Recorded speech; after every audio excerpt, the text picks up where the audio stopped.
नागपूरच्या civil lines परिसरातील police भवन येथे स्वातंत्र्य दिनानिमित्त ध्वजारोहण सोहळा उत्साहात पार पडला. पोलीस आयुक्त विश्वास नांगरे पाटील यांच्या हस्ते तिरंगा ध्वज फडकविण्यात आला. यावेळी पोलीस कर्मचाऱ्यांनी शिस्तबद्ध परेड करत राष्ट्रध्वजाला सलामी दिली. या सोहळ्याला शहरातील विविध पोलीस ठाण्यांचे पोलीस निरीक्षक, एसीपी, सर्व झोनचे डीसीपी तसेच वरिष्ठ पोलीस अधिकारी उपस्थित होते. जय हिंद. आज आपला 80वा स्वातंत्र्य दिन आपण सगळेजण साजरा करत आहोत. या निमित्तानं मी नागपूर शहरातील सर्व नागरिकांना खूप खूप शुभेच्छा देतो, अभिष्टचिंतन करतो.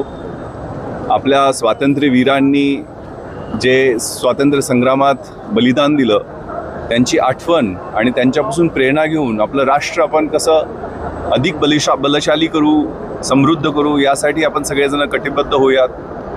विशेषतः नागपूर शहरात एक पोलीस आयुक्त या नात्यानं मी एवढंच सांगेल की सगळ्यांनी जनजागृती, शिक्षण आणि कायद्याची अंमलबजावणी या तिन्ही माध्यमातून आपलं शहर कसं सुरक्षित होईल, क्राईम फ्री होईल यासाठी प्रत्येकानं आपण पोलिसांचे डोळे आणि कान होऊयात आणि पोलिसांना योग्य वेळी योग्य माहिती देऊयात असा संकल्प या दिवशी करावा अशी माझी सगळ्यांना नम्र विनंती आणि आवाहन आहे. जय हिंद, जय महाराष्ट्र. थँक्यू.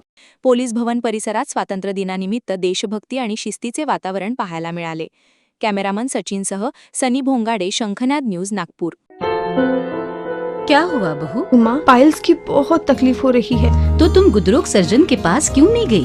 देखो, जैसे हार्ट के लिए हार्ट स्पेशलिस्ट, ब्रेन के लिए ब्रेन स्पेशलिस्ट, तो पाइल्स के लिए पाइल स्पेशलिस्ट क्यों नहीं? स्त्री हो या पुरुष, टॉयलेट में तकलीफ केवल पाइल्स ही नहीं और भी कई प्रकार के गुदरोग तथा कैंसर भी हो सकता है. इसीलिए इसकी प्रत्यक्ष जांच जरूरी है. ठीक है माँ, पर जांच के लिए हम जाएंगे कहाँ? वही काले आयुर्वेदिक पाइल्स हॉस्पिटल में. लेकिन माँ, प्रेगनेंसी में पाइल्स की दवाइयाँ? प्रेगनेंसी में आयुर्वेदिक दवाइयाँ सुरक्षित होती है. जनहित में जारी. काळे आयुर्वेदिक पाइल्स हॉस्पिटल, औषधि चिकित्सा तथा सर्जरी ट्रीटमेंट उपलब्ध. हमारा पता उमरेड रोड, दिघौरी बस स्टॉप के पास, नागपुर. अधिक जानकारी के लिए वेबसाइट पर जाएं kalepileshhospital.com.